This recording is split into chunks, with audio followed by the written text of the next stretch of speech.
Bonjour, je suis Gaël Châtelain-Berry, bienvenue sur mon podcast Happy Work, édition du lundi, l'édition qui va vous permettre d'attaquer votre semaine du bon pied. Alors cet épisode est un petit peu particulier puisque nous sommes le 8 mars, et oui, tous les 8 mars depuis un certain nombre d'années, je me dois d'écrire ou de faire un épisode de Happy Work spécial. Alors si vous savez ce qu'est le 8 mars, je pense que vous allez bien aimer cet épisode. Si au contraire vous ne savez pas ce qui se passe le 8 mars, écoutez attentivement. En fait, le 8 mars, c'est la journée internationale de la femme. Alors ça, c'est la définition de l'ONU. Pour le ministère de l'Éducation nationale, c'est la journée internationale du droit des femmes. Mais bon, peu importe les mots, puisque nous allons parler de toute autre chose. Nous allons parler des avantages que les hommes ont à faire progresser le droit des femmes. Et oui, parce que le 8 mars, mine de rien, c'est là où ceux qui ne sont au courant de pas grand-chose redécouvrent que les femmes sont moins payées que les hommes, que le harcèlement sexuel et moral en entreprise existe, que les contrats de travail des femmes sont généralement plus précaires, et que si jamais vous êtes né aux États-Unis, vous avez plus de chances de devenir PDG si votre prénom c'est John, plutôt que si vous êtes une femme. Et ça, c'est une information véridique qui m'a toujours terrifié. En fait, je suis féministe depuis quasiment toujours. Pour ne rien vous cacher, c'est vraiment une cause que j'ai défendue quand j'étais en entreprise, que je défends encore maintenant. Et d'ailleurs, c'est dans 2 jours que mon prochain livre, Soit un homme, ma fille, va sortir. Ouais, je suis un peu obligé de vous le montrer quand même, je suis très fier de ce livre. Mais je ferai un épisode à ce sujet-là. Pour cet épisode, nous allons oublier les questions morales, les questions économiques, toutes ces choses-là, et on va se concentrer sur qu'est-ce que les hommes ont comme avantage à ce qu'il y ait l'égalité femmes-hommes parfaite. Alors le premier avantage est assez évident. Si mon épouse gagne plus d'argent parce qu'on doit augmenter son salaire pour qu'elle gagne autant que son collègue masculin qui a la même expérience et le même métier, c'est mon foyer qui va avoir un avantage très clairement.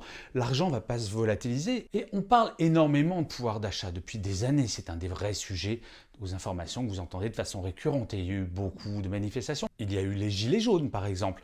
Bref, si on veut vraiment augmenter le pouvoir d'achat des Français, faisons l'égalité des salaires femmes-hommes et vous allez voir que le pouvoir d'achat va mécaniquement augmenter. Donc les hommes, militons pour l'égalité des salaires femmes-hommes. Nous y avons toutes et tous intérêt. Le deuxième point, c'est que grâce à l'égalité femmes-hommes, nous les hommes, nous allons avoir plus de droits. Alors, mesdames, je vous arrête tout de suite, je vous entends tout de suite dire « Ouais, enfin, c'est bon, vous n'allez pas avoir encore plus de droits, alors vous en avez déjà une grande quantité. » Ce n'est pas tout à fait faux, mais je m'explique au travers d'une anecdote. Il y a quelques années, je travaillais en entreprise et mes enfants étaient petits. Et j'aimais bien aller les chercher à l'école assez régulièrement.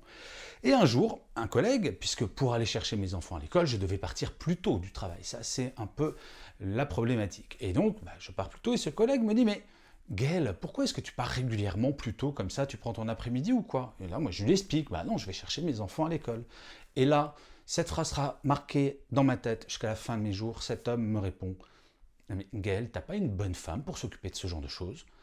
Bref, voilà. Moi, ce que je veux, c'est grâce à l'égalité femmes-hommes, que ce genre de choses ne soit plus jamais entendu. Que plus personne ne pense que si un homme part tôt, c'est que c'est quelqu'un qui n'est pas professionnel. Au même titre que si un homme prend son congé paternité, ce n'est pas parce qu'il n'est pas professionnel, c'est parce qu'il est normal. Et en fait, certains pays ont déjà beaucoup progressé sur ces sujets. Par exemple, la Suède. En Suède, quand un couple a un bébé, ils ont 16 mois de congé paternité et maternité. Et le père et la mère sont obligés de prendre 3 mois chacun, mais pour le reste, c'est eux qui vont décider de se répartir comme ils le souhaitent leur congé. Et ça, c'est extraordinaire en termes de droits. Et moi, je vous fiche mon billet que ce genre de choses va arriver en France un de ces jours. Et la troisième chose qui est absolument fabuleuse dans l'égalité femmes-hommes pour les hommes, c'est la meilleure répartition de la charge mentale. Alors là, c'est ces messieurs que je vais entendre dire « Non mais attends, tu es en train de dire qu'il va falloir que je m'occupe plus de l'éducation des enfants, plus de la cuisine et plus du ménage, et ça, c'est quelque chose qui est chouette pour moi ?» Oui, et je l'affirme haut et fort. Moi, ça fait des années, comme je travaille de chez moi, que je fais beaucoup de choses à la maison. Et il y a un sacré avantage à ça.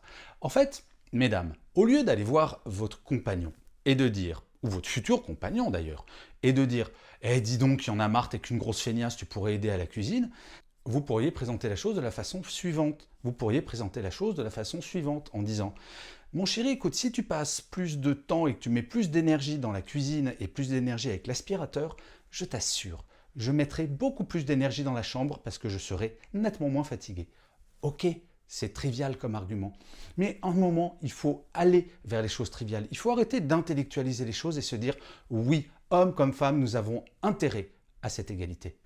Le combat n'est pas les femmes contre les hommes ou les hommes contre les femmes.